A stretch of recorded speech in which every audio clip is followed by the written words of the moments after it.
Evening supermarket. Near one of the shelves, a young man is talking on the phone with his wife. The woman is irritated, and the guy is trying to justify himself. He didn't intentionally almost buy the wrong product, and his purchase of a PlayStation has nothing to do with it, and they wouldn't have been able to relax in Alupka even with that money. He went there for work. At the checkout, there are 3 people in line. The first is a man who looks a bit homeless. The cashier announces the total, and the man is short of 10 rubles. He tries to persuade the cashier, but she remains firm. So the man turns to those waiting in line. If they care about the fate of a person, they should lend him the missing amount. He asks them to think that they are all preparing for a terrible judgment. And what will they be able to tell when facing the Almighty? While the man delivers this speech, people react differently. One person leaves the line altogether. The man turns to a young guy. It seems like he's not destitute. So, what are 10 rubles to him? A woman standing behind him takes out a coin. The man thanks her and says that angels won't forget her, and perhaps this act will outweigh all her sins. Then he takes out 50 rubles from his pocket and gives it to the cashier. He returns the coin to woman, places a 10-ruble coin on the counter, and tells the young guy that he will need it. The man adds that he will have something to remember in hell.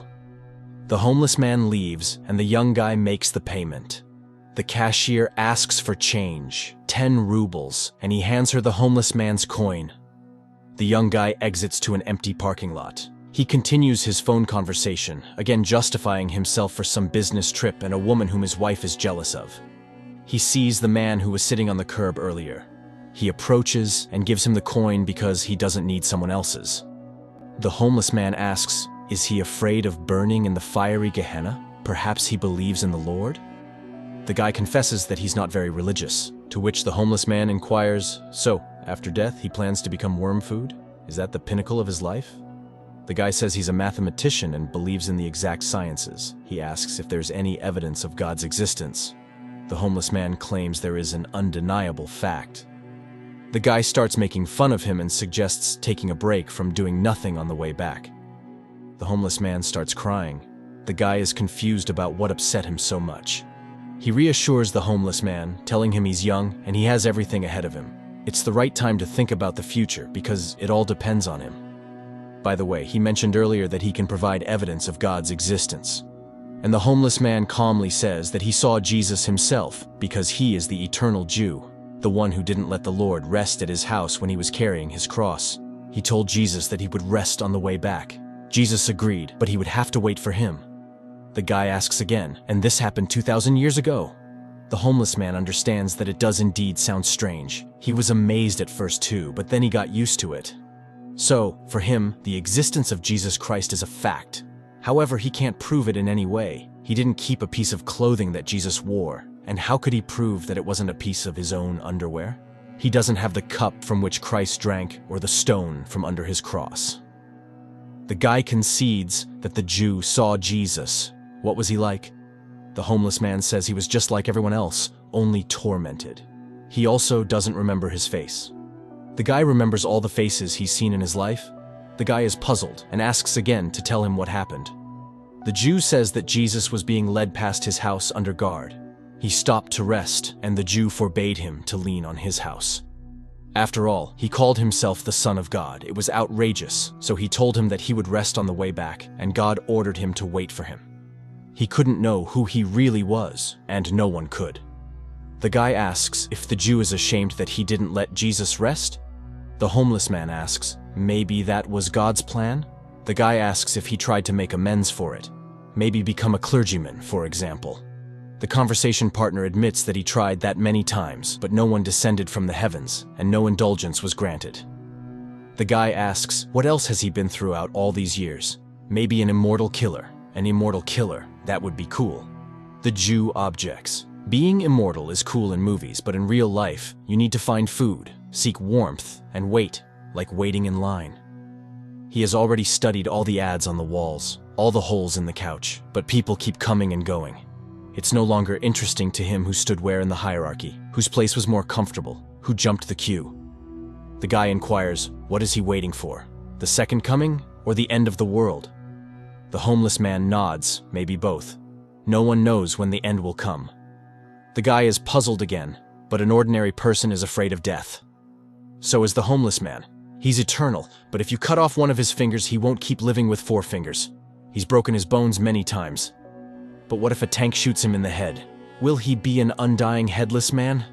The homeless man confidently says that won't happen.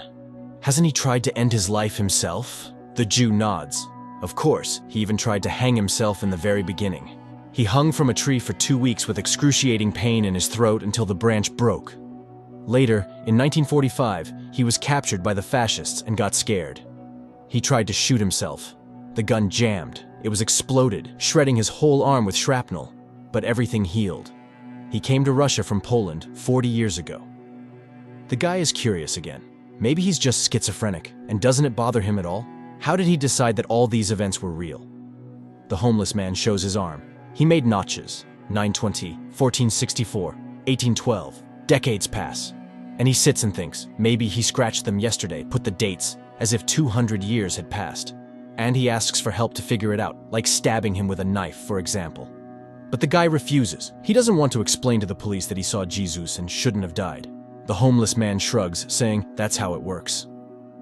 They walk across the parking lot. The guy asks him to tell something from history. For instance, what was happening in the 1st century? The homeless man responds, well, in general, it was the same. Shepherds herded sheep and fishermen fished. The guy insists, but in the world, the significant appearance of Jesus, church reforms, any mysteries and intrigues? The homeless man, in puzzlement, asks, where does he know all this from? He also learned it from books. Now, the guy remembers where he was in August 2000. Throughout the ages, he just lived. He was in different countries. It's just that the body requires a warm place and a piece of bread.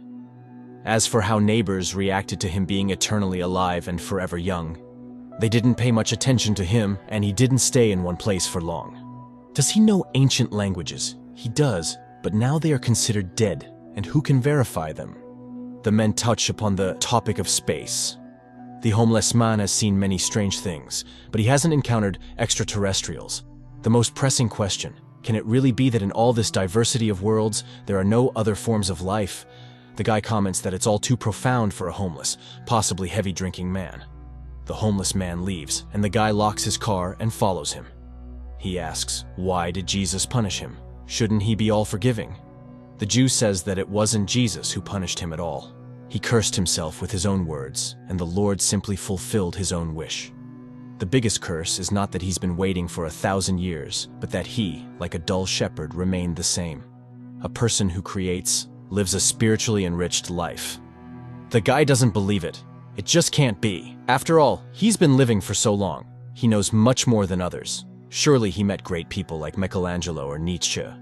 To this, the homeless man retorts, how can you understand what they'll say about this specific person after death, that he was a genius? The guy asks how people lived, what they thought, and what they believed in 1,000 years ago. The homeless man responds, they believed the earth was flat, that God sat in the sky above the clouds and watched every step. But if he is simply looking through our own eyes, then he is just an observer, and he can't judge us for our actions, right? It means he is concerned about our actions only as much as they concern us. And if God is in everyone, then so is the devil. The guy teases him. Those are some profound words for a weird man. The homeless man smiles. In a certain sense, a person always has a choice. And fate exists. The fate of a person is determined by their choice. But at any moment, they can stop choosing that fate and start choosing another. So why, even in the modern world, are people willing to kill those who don't share their faith? You just need to make an effort to keep your opinion about someone else's religion to yourself. A person finds something sacred for themselves, and it gives their life meaning, but then they start comparing their primary gender characteristics. They try to prove that their meaning is more significant and more important than another person's. Of course, it leads to conflict. His wife calls again. The guy apologizes and says he hasn't finished yet. He met an interesting person and got engrossed in conversation. She says she'll come over now. He goes back to the homeless man and sits down next to him. The guy asks, why is he homeless if he's so intelligent? And why doesn't he want to change anything? The homeless man says he's living like he's preparing for a big exam, postponing the transformation of his life for later. The conversation partner says he's living somewhat similarly, but he doesn't want to think about death. He's still very young after all. The Jew reassures him, you won't even notice how it passes. No matter what a person does, middle age arrives, and then old age. And deep down, every old man feels like a little boy. The guy says he doesn't want to think about old age and death. Probably that's why people invented religion, to make it seem like there's something after death. Then he smiles and says that he's been clearly fooled. His conversation partner hasn't lived for 2,000 years. He doesn't seem crazy, but maybe he has a special organism. Cells divide more frequently, the body constantly regenerates, unique genetics perhaps. Probably, they can make medicine from his blood. It can't be that he hasn't done anything remarkable throughout his life. He was in Poland during World War II. Did he hide Jews? The Jew laughs. He is a Jew himself. It was a Polish family that hid him, and then they were discovered and taken as prisoners. That's when he tried to shoot himself. The guy laments, well, yes, times were tough. The homeless man disagrees. Times are always the same. The conversation partner is astonished, but how can that be? Everything has changed in the world. If you trace history from the Middle Ages to the present day, a lot has changed. The Jew says that everything changes if you pay attention to those changes every day, just like a river flows, rages, and is never the same. However, the way that river flowed 100 years ago is the same way it flows today, in the same channel. The guy becomes more animated and asks the homeless man what he thinks about the paradox of faith. Can God create a stone that he can't lift? The homeless man explains, it's a paradox of the mind. If he's a scientific atheist, he'd agree that all information about the surrounding world enters the mind through the senses.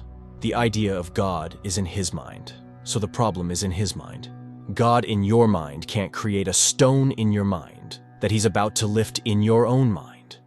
The guy is puzzled, but if he can't lift it, then he's not all-powerful. The homeless man advises him not to overcomplicate things in his mind. The conversation partner sighs. He would like to get some answers. The homeless man says he would like to get some answers too.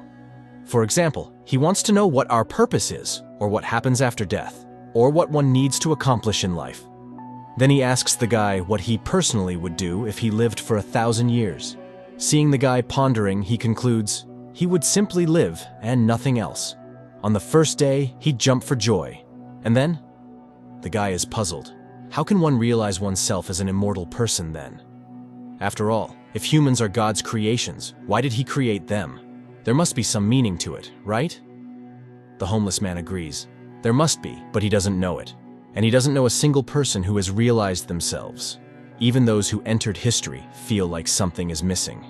Take Hitler, for example. Even if one imagines that he genuinely believed in the ideas he propagated and wanted to change the course of history, did he realize himself? No. He spent his entire life becoming and embodying the caricature of a villain with a mustache. Did he realize the spark inside him, the one that made people stand up and follow him? He doesn't know if one can realize themselves within the framework of our world. So how can a person get to heaven if there's a devil inside them? The homeless man says that all human emotions are manifestations of fear. The part of a person that lives in that fear experiences eternal torment in hell, but the other part of them is love. Even in the Bible, it's written that God is love. To get to heaven, one must choose God within themselves. The guy asks, "Are you God?" The homeless man laughs. He's unpredictable. Sometimes he calls him a homeless man, and sometimes God. He's a human being, but in him, just like in everyone else, there's a bit of God, a bit of love. But surely God must have had a purpose for him. He can't just have left him to live forever and await the end of the world for no reason. There must be meaning in all of this. And the Jew retells Plato's words. Horses are born and die, but they're just embodiments of the idea of a horse, which lives forever. Likewise, people are born and die, but they're just embodiments of the idea of a human, which lives forever. It will live until the end of humanity. Their meeting has no symbolism. He can consider that he just met the idea of a human, which he's always met, even in the mirror. All of them are embodiments of the idea of a human. Tall, short, sad, happy, lazy, successful, full, gloomy, and open. They all think they are unique, but new ones come to replace them. Year after year, century after century, they were children yesterday, and today they are already old. But even so, new ones come to take their place, running, jumping, munching, and leaving in just the same way. A phone notification rings. A woman walks around his car in the parking lot.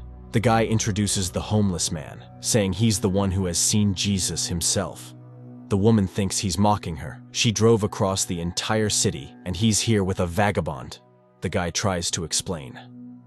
Then a man with the same face as the homeless man approaches and yells at him. He's been looking for him for over an hour. Bags won't carry themselves. The homeless man leaves with him. The guy is bewildered. They are identical. The woman says he's gone mad and gets into her car, driving away. The guy gets into his car and looks in the mirror. The eyes of Agasfer are looking at him.